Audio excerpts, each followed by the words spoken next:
রাজবাড়ীতে পদ্মার পানি বাড়ছে, এর সাথে পাল্লা দিয়ে বাড়ছে ভাঙন। এরই মধ্যে নদী গর্ভে বিলীন হয়েছে গোয়ালন্দ উপজেলার কাওয়াজানি ও মুন্সিবাজার এলাকার শত শত বিঘা ফসলি জমি। শুধু ফসলি জমি নয়, ভাঙন ঝুঁকিতে পড়েছে বসতবাড়ি, শিক্ষা প্রতিষ্ঠান, মসজিদ, কবরস্থান সহ বহু প্রতিষ্ঠান। আর পানি উন্নয়ন বোর্ডের কর্মকর্তারা বলছেন, ভাঙন এলাকা পরিদর্শন করে জানানো হয়েছে ঊর্ধ্বতন কর্তৃপক্ষকে। মেহেদী হাসানের তথ্য ছবিতে প্রতিবেদন।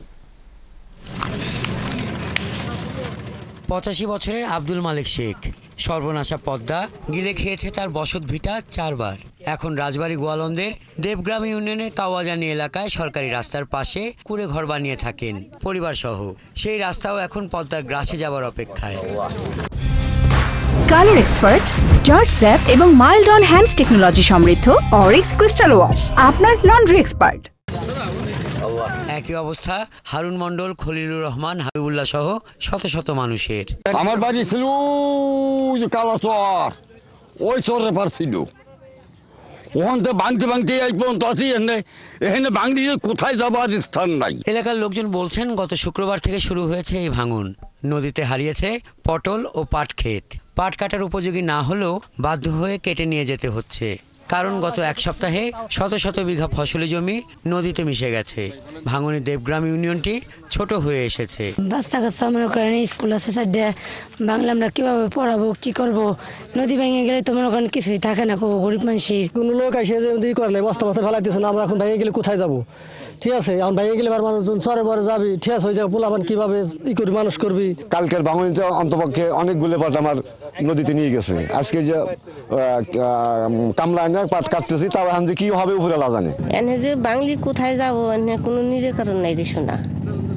এনে উপরে আল্লাহ আছে, যেহেনে নোয়া হেহেনে যাব। পানি উন্নয়ন বোর্ড কর্মকর্তারা বলছেন, এরই মধ্যে ভাঙন কবলিত এলাকা পরিদর্শন করে ঊর্ধ্বতন কর্তৃপক্ষকে জানানো হয়েছে।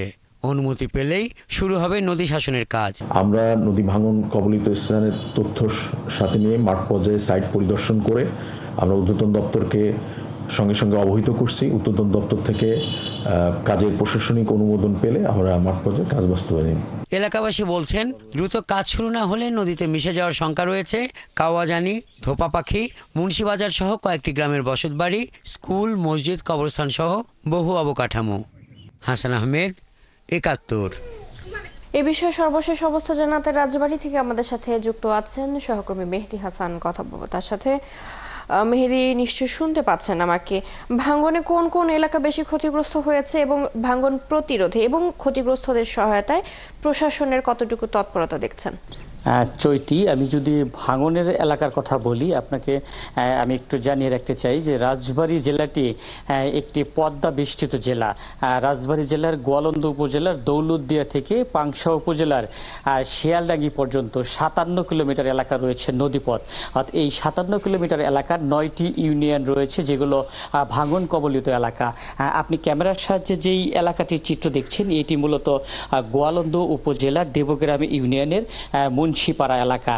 এই মুন্সিপাড়া এলাকাটিতে কিন্তু গত শুক্রবার থেকেই তীব্র ভাঙন দেখা দিয়েছে। ভাঙনের কারণ হিসেবে স্থানীয়রা বলছে, পদ্মার পানি কিন্তু আকস্মিকভাবেই বেড়েছে। পদ্মার পানি বৃদ্ধির কারণেই এই এলাকায় ভাঙন দেখা দিয়েছে। ভাঙনের কারণে এরই মধ্যে এই আপনি ক্যামেরার যে চিত্র দেখছেন, এটি কিন্তু মুন্সিপাড়া কবরস্থান।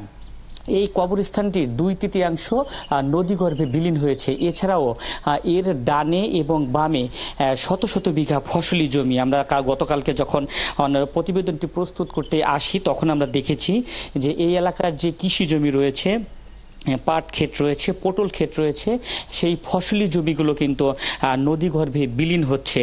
সেক্ষেত্রে কৃষকের হাহাকার করা ছাড়া আর কিছুই নেই।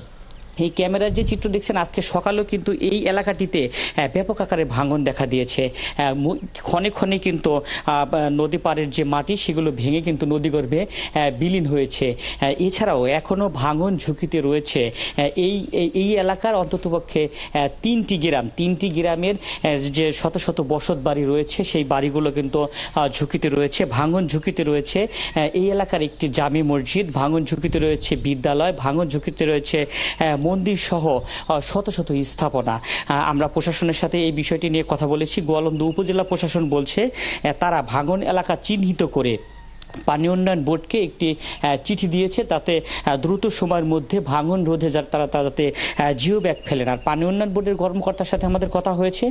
পানি উন্নয়ন বোর্ডের কর্মকর্তা বলছেন যে এরই মধ্যে রাজবাড়ী জেলার যে সম্প্রতি যে ভাঙন শুরু হয়েছে সেই স্থানগুলো সহ ভাঙন কবলিত সবগুলো এলাকা চিহ্নিত করে পানি উন্নয়ন বোর্ডের ঊর্ধ্বতন কর্তৃপক্ষকে বিষয়টি অবহিত করা হয়েছে।